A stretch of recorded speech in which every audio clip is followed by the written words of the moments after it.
going today? Nice and awkward seeing myself on the screen, which is great.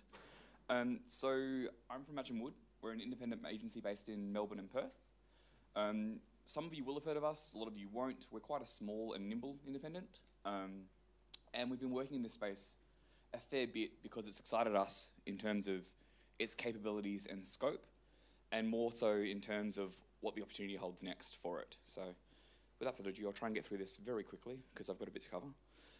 For us, it's all about automation powering effectiveness. So for us, it's all about how can we look at this channel in the mix of the broader ecosystem of channels that we're looking at using, and using that to power effective communications for our clients.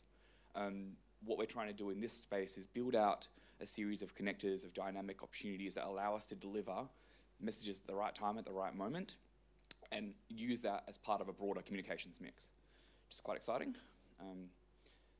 Our vision is, and our North Star, is all about building dynamic ecosystems, which is what we're working quite prominently on at the moment. It's all about creating linkages between client data and client databases, and things like Google Analytics, things like sales data and so forth, and using that to power communications. So the idea is, for example, if, say, Snooze have an issue with their store in Alexandria, we would have a series of rules set up in place in a DSP, in a social environment, and in a display environment to turn on a campaign to suit the needs for that client at that moment in time with a relevant message. That's what we're working towards in the next few years or so. We're getting quite close, actually, which is interesting. But the vision is using information to power comms. And that's why we're so excited about programmatic outdoor as an agency, because it's the most real envisionment of, is that even a word? Probably not.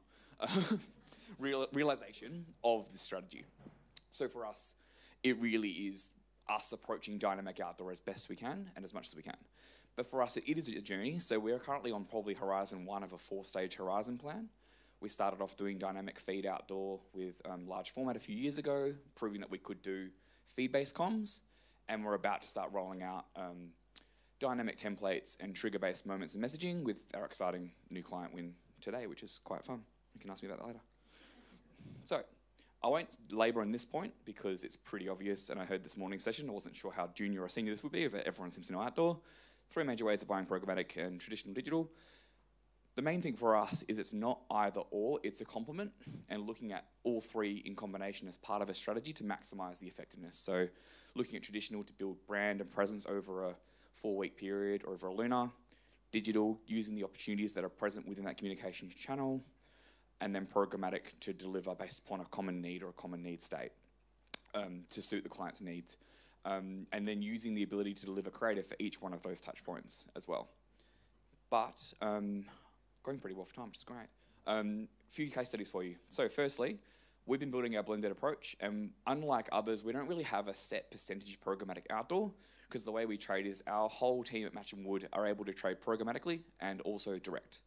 So we don't have our business structure is quite small and quite nimble, so we can do so. What this means is we can say things like, for Speedo, we ran a direct negotiation with the media, and on top of that, whenever it hit 28 degrees, we added an extra message to encourage people to go in store to get people to convert at Speedo, at Rebel for Speedo. Next, for us, for Jabani, we did quite a large programmatic outdoor campaign for about 8 months. And what we were doing over the year is testing the cost effectiveness on a per play model, because as some of you who are here this morning heard, the impression multiplier is still kind of a problem for most agencies. We're working through it, but you set up your campaigns to deal with that nuance. So over time, we negotiated between direct and programmatic. But what we found with the programmatic slots is, whilst it was 2.7 times on average more expensive per play, it let us reach 12 times more panels with that same budget. So it allowed us to build reach, and we used it with reach and frequency in combination of direct and prog. Next, Collart's a really good example of this one is looking at how you can own school pickup. So what we did is we did 3 hours after school every day across a week, so that when parents are driving their kids home from school, you're stopping at QMS, slushies, makes a lot of sense, show an ad.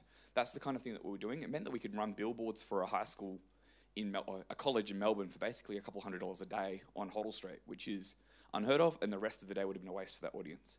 Quite good.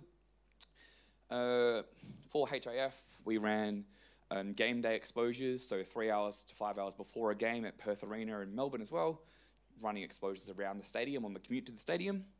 2 more. For Curtin University, owning the business day, and then finally, for our client Snooze, it's a very big store network, so we're partnering with a DSP Vista in that case, to find the locations around there. So in closing for us, what we've learned is it's not suitable for every plan, and there is no reason you don't have to use it. The point is consider why you're using it and take that as your point of view on it. A blended approach is best in terms of balancing cost efficiency, reach, and presence. And then finally, understand the cost premium that you're paying for what you're looking to do and make sure it suits the strategy you're trying to do. That's it for me.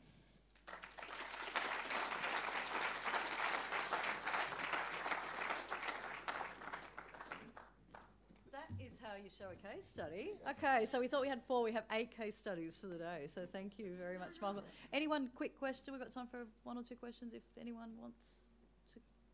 We get into it. Michael will be around later for a drink, so